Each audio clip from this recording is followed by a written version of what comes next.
কি যে এখন কোরিয়ান ফ্লেভার চলছে গাইস, কে জানে। ভাই ইপিরও কোরিয়ান ফ্লেভার আছে।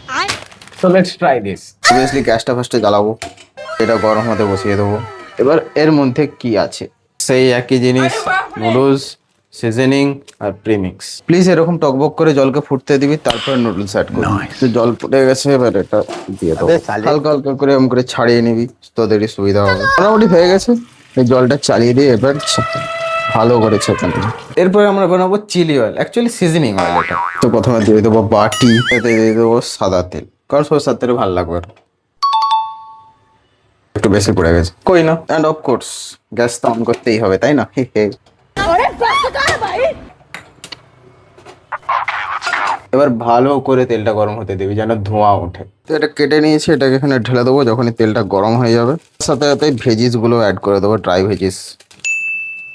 ওকে, তো গরম গরম তেল রেডি, ছাপ করে ঢেলে দেবো।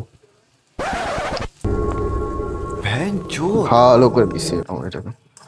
এবার নুডলস অ্যাড করবো এবং আবার ভালো করে মিশাবো। ওকে, তো ফাইনাল লুক কিছুটা এরকম। ঠিক আছে, গন্ধটাও ভালো আসছে। বেশি দেরি করবো না, বহুত খিদে পাচ্ছে।